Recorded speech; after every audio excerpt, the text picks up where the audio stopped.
नमस्ते दोस्तों, मैं हूं सांस्कृतिक मनुष्य जो आ गया हूं 10th MP बोर्ड की संस्कृत का पाठ 9 लेकर, जिसका नाम है मद परिणामः। इसका अर्थ होता है कि अहंकार का परिणाम। तो इस पाठ में हम जानने वाले हैं कि अगर कोई अहंकार करता है तो उसका परिणाम क्या होता है। तो पाठ को शुरू करने से पहले हम पाठ का परिचय जान लेते हैं, जिसमें कहा है कि संस्कृत साहित्य में कथा साहित्य की लंबी परंपरा है। कथाएं प्रायः उपदेशात्मक होती हैं। इनमें सरल रीति से जीवन के उपयोगी विचार व्यक्त होते हैं। श्री विष्णु शर्मा के द्वारा रचित पंचतंत्र संस्कृत साहित्य की सर्वश्रेष्ठ कथा पुस्तक है। इस पुस्तक में मित्र भेद, मित्र प्राप्ति, काकोलुकीयम, लब्ध प्रणाश और अपरीक्षित कारक ये 5 तंत्र हैं।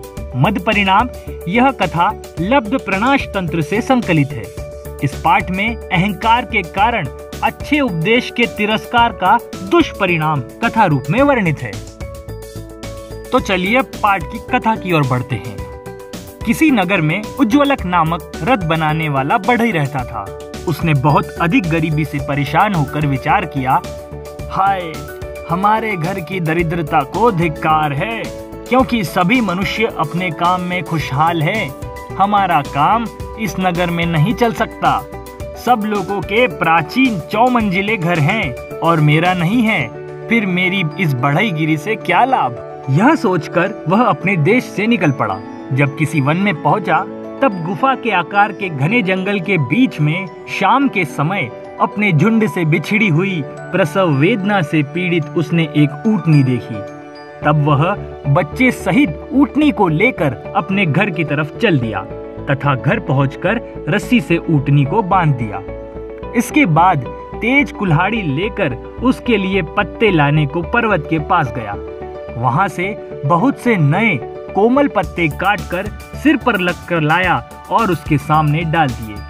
उस ऊँटनी ने वह पत्ते धीरे धीरे खा लिए। इस प्रकार प्रतिदिन पत्ते खाने के प्रभाव से ऊँटनी मोटी ताजी हो गई और वह बच्चा भी बड़ा ऊँट हो गया।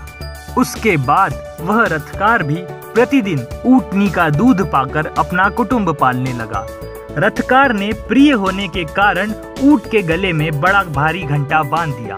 तब रथकार ने सोचा, अन्य कठिन काम करने से क्या लाभ, जबकि इस एक ही ऊँटनी के पालने से मेरे कुटुंब का भला हो गया। तब अन्य व्यापार करने से क्या प्रयोजन।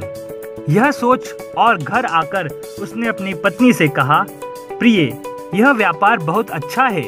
तुम्हारी सम्मति हो तो मैं किसी साहूकार से कुछ धन लेकर ऊँटनी के बच्चे लेने के लिए गुजरात चला जाऊं। जब तक मैं दूसरी ऊँटनी लेकर लौटूं, तब तक ध्यान से तुम इनकी रक्षा करना। इसके बाद वह रथकार गुजरात जाकर और वहां से ऊँटनी लेकर घर लौट आया।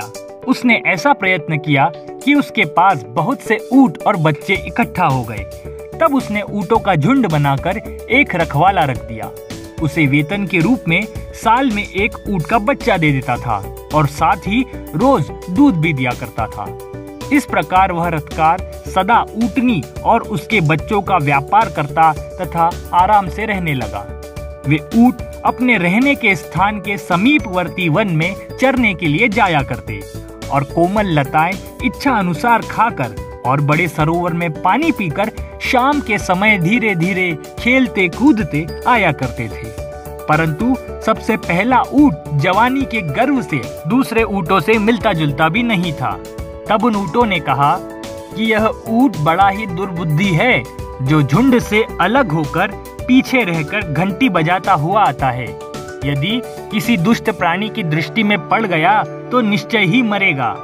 एक दिन जब वे उस वन में विचरण कर रहे थे, तब कोई शेर घंटी के शब्द को सुनकर वहां आया और उसने देखा कि ऊँटनी और ऊँटों का झुंड जा रहा है। शेर ने ऊँटनियों का झुंड होने के कारण उन पर हमला नहीं किया, पर कुछ देर के बाद उसे एक और ऊँट दिखा जो लताएं चरता हुआ और खेलता हुआ पीछे पीछे आ रहा था। तब तक दूसरे ऊँट जल पीकर घर के लिए निकल गए थे।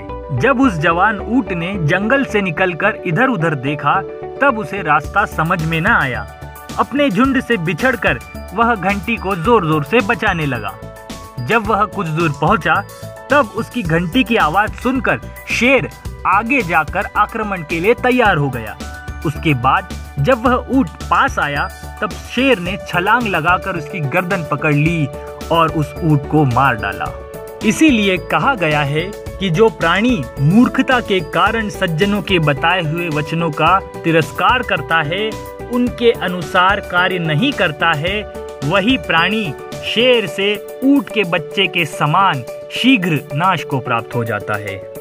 और इस प्रकार यह पाठ समाप्त हो जाता है। इस पाठ से हमें यह शिक्षा मिलती है कि हमें अहंकार नहीं करना चाहिए। हम अलग हैं, इसका अर्थ ये नहीं कि हम अहंकार करें और दूसरों के साथ मिलजुल कर ना रहें।